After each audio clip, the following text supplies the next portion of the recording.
So I need an image to do a demo today, and I wanted to get an easy head to paint, and I was thinking about copyright. So let's talk about you and copyright and derivative works and how you would manage all that kind of stuff.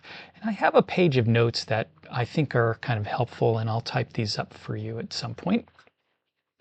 So these are the different ways that you can get reference material. Now, first of all, stealing from the internet, and it literally is stealing. It's not cool. Photography, you can photograph stuff yourself. You can ask people in your circle in social media. You can crowdsource it. Go on Facebook, go on Instagram, ask for photos from them. I have also collaborated with photographers doing that kind of stuff.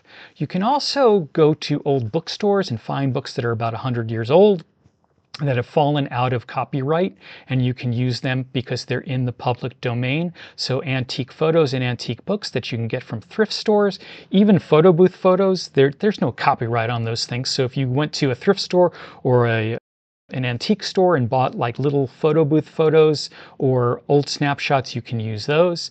There are also some open sources like Flickr, where you can look things up. Also, Google has some things, and of course, AI is really important. So let's talk about first, since everybody's so uptight about everybody swiping other people's stuff, if someone steals your painting or drawing or work and starts selling it on Walmart or on a t-shirt or something like that, what can you do? Well, my suggestion is don't do anything. Just leave it alone, except for this one thing. So first of all, I've had that happen to me, and I contacted a company called Smile, and they sell my stuff on Amazon. And they were using my images. They got them somehow off of Flickr or something like that. And I wrote to them a polite, nice letter. Be nice. And I said, hey, I noticed you really like my images. Can you please get in touch with me about collaborating with me and maybe doing some work with me and paying me a royalty? And their lawyer got in touch with me and sent me a contract, and I've been getting close to $2,000 a year in royalties from them. So being nice really pays off, asking nicely. Now there's a company out of Asia or China that's swiping my stuff and selling posters. That would be impossible and so costly for me to chase them that I'm not going to lose sleep over it. Don't worry about it. And what they're kind of doing is they're advertising your work anyway, and they're probably not making millions of bucks off of your art. So I would say your best bet is to ask them nicely, and then your second best bet is just try to ignore it and blow it off, because it will drive you insane. It's aggravating. Now, there are a couple of other things that I have friends who have done. They have tried to sabotage by writing bad reviews on Amazon. It just doesn't work. However, on Amazon, you can report it, but it's a pain in the butt. It really doesn't work very well. I've even had my videos stolen. Even on education platforms, my videos get stolen. The other thing that you can do is Etsy will definitely follow up with someone who's stealing your designs, and they will automatically shut the shop down. So that's another option. So let's talk about, you want to get some images and you're looking at things. So let's do a deeper dive into where to get images in terms of Creative Commons and things like that. All right. So the rules are, everybody, like you'll hear this at art school, and you also hear steal like an artist and that kind of thing. It's just not legal to use someone else's images without getting their permission. Even if you make a derivative work and you change it 50% or 20% or whatever, artists have this like weird formula that it's like an urban legend that they've been taught. You cannot make work from someone else's work, even if you alter it without their permission. It's not okay to do. So the best, just don't do it. It doesn't work for you.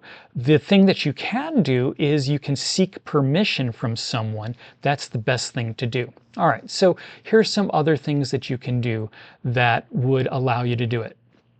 Now, this is where most people start on Google Images, and you do a search and you hit that return bar and then it pops up. But now you have all of these images, and This would be, wow, that would be a great image to use, okay? So, you know, that's I would love to use some of these. Some of these are Rembrandt, stuff like that, because I referenced him, but it's not okay to do that. There is a button under Tools, I think. Yes. You go to Tools when you're in image search and you go to Usage Rights and see how it's not filtered by license. Creative Commons licenses are pretty good. Commercial and other licenses you have to pay for or you have to get permission. So if you were to click on Creative Commons licenses, you would get a bunch of images that might suit what you want. And you can see more. You can see a whole bunch of them. And most of these are within the public domain. Like this one would be a good one to use because you know it is. Now, what I'm seeing automatically popping up is a lot of AI stuff. So we'll talk about that in a minute. So a Creative Commons license is a way for creators to share their copyrighted works and retain the copyright. So a lot of times, instead of, you know, someone wanting all their rights reserved, sometimes you have to attribute the work and put it in the title or the listing when you sell the work. So sometimes these are the codes that are often given after them. Attribution, so you have to say by. Non-commercial, so you can't use it for commercial purposes. So if you're making fine art, I guess that's commercial. You can't make derivative works from them, that's ND. Some of them are just, you can share them like crazy, okay? There are all these other rules about it and you can look them up. In general, if something is Creative Commons, they're not going to ask you to do something with that. So let's take a quick look at, when I first saw these ones from Stockcake, I thought, well, that's Creative Commons, but it's a stock organization. Well, you know what? It's okay to use them. So if you were to click on Stockcake, I don't know why it's not loading up. There we go. Okay. So if you click on Stockcake, see how it says free distinguished vintage portrait image online downloaded Stockcake, and it has a whole bunch of others from that same organization. This is actually okay to use. So if you were to click on that, you can see that at the top it says public domain. And the reason why that's public domain is I'm pretty sure that's AI, which, you know, if you're going to make a painting of it, that would be okay. So if you hover over it, first of all, it says AI generated. And on the right-hand side, it says, on the left-hand side, it says public domain. And all photos on Stockcake are free to download, use, modify. They are in the public domain, so enjoy using them. So if you were to scroll down, there's some really kind of cool stuff that you can grab and use as images that people have already put together for you. And occasionally, you'll even come across photos that people have taken. So people are willing to share their creations on AI. And if you're an oil painter or something like that, and you're going to change it, you can totally do that. So, you know, and we're going to talk about AI in a second. So these images are pretty neat. That would be workable. So you can grab those images and put them somewhere. So if you click on it and then you download it to wherever you're going to do it, I'm going to download it to my desktop, and now I have an image that I could paint from that would be kind of cool. All right. Now, the next thing is, what are some places that you can find? Well, that one was a way to do it. You can click on that link that I showed you how to do, and there are lots of organizations where you can download things for free. So how do I find images that are free to use? Just type that into Google and it'll give you a whole bunch of links that will allow you to find that. And so basically what you're doing is you're coming up with a prompt: head of a gray-haired man, bearded old man with Rembrandt lighting. That's chiaroscuro, okay? Now, this is how you find the images. Now, the next thing is, our AI, what are the rules with AI? Well, there are no rules, okay? What are the rules about copyright and fair use using AI images generated by Venice AI or ChatGPT? And I'm going to show you both of those.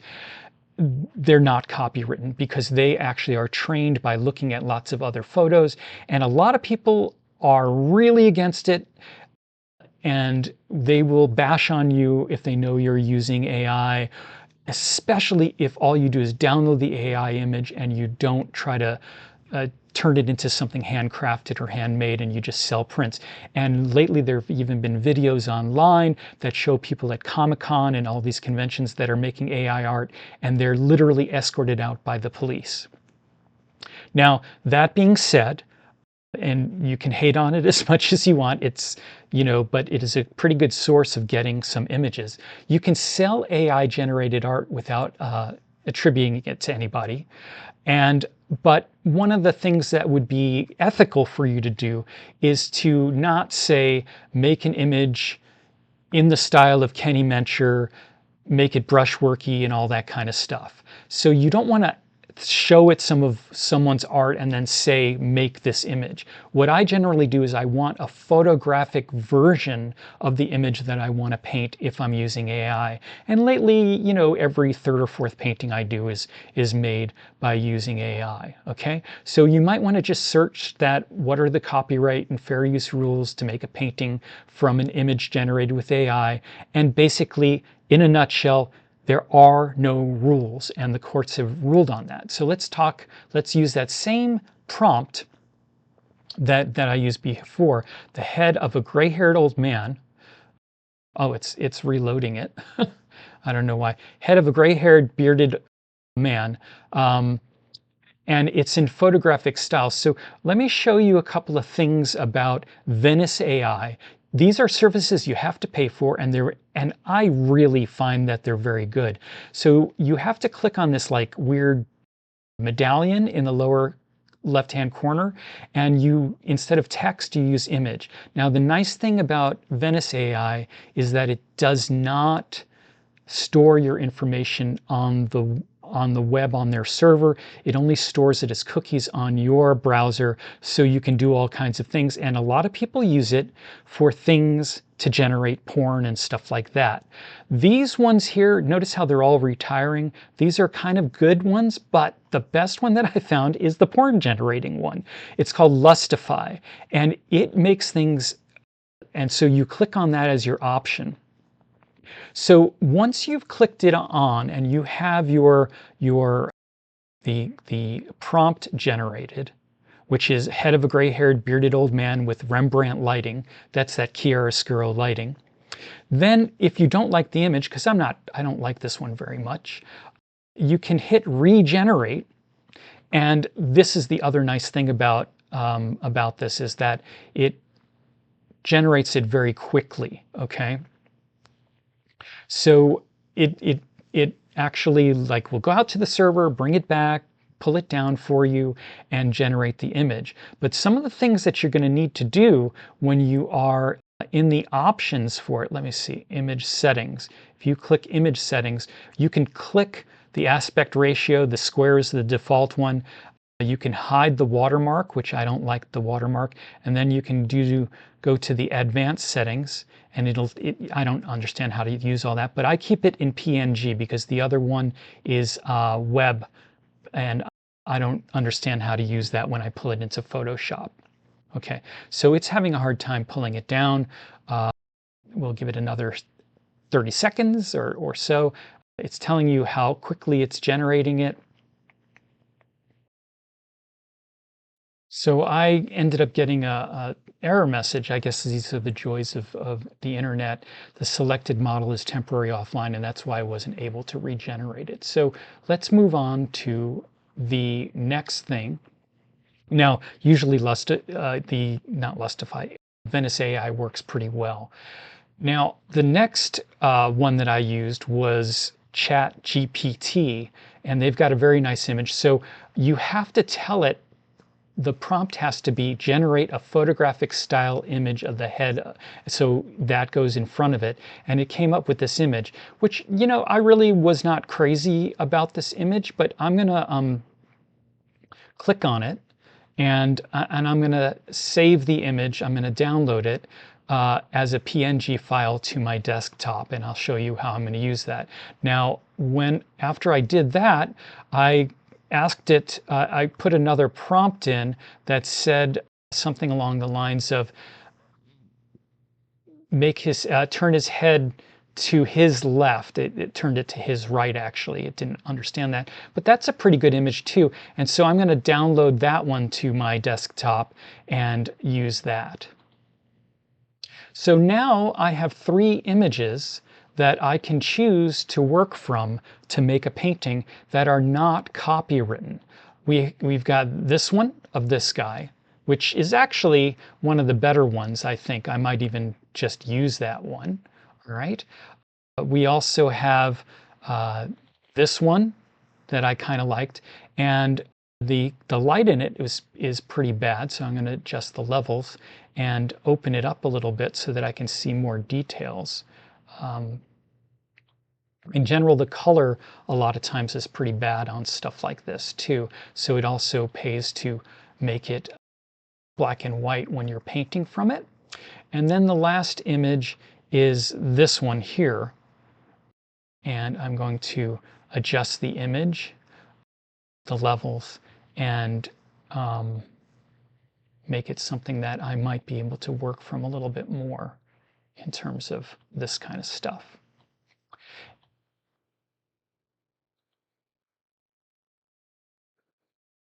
Now, the next thing that I would like to show you is, now that I've downloaded an image into Photoshop and on my desktop, how would I get it onto a canvas? And this is what I'm going to be using for the demo that I'm going to be working from. And it makes it a lot more, my demos are more confident if I do this kind of thing. So this is what I have in my folder.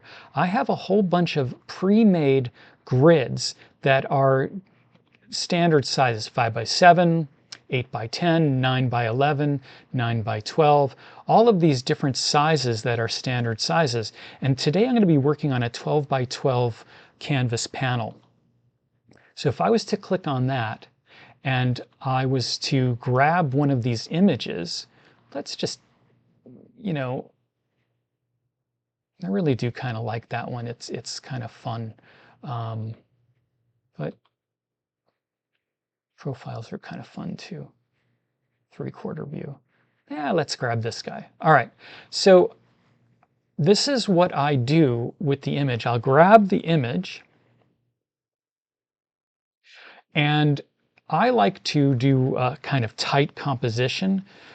Wow, that's kind of a cool image. And what I'll often do is I will blow the image up and put it inside this grid that I've created, depending on what kind of composition I want. Kind of like that, because he's looking off to the side, and if I move his head to the side, this places his eyes in a good spot. Yeah, let's see. Where's that better? You can also make it fit better if you want. You can get the whole head in, but this is a bullseye composition. I don't like that. And I really like it almost like he's peeking out, like stuck inside of a box or looking through a square hole. This creates a very nice tilt or slant with the hair, and I think it needs to be a little bit bigger.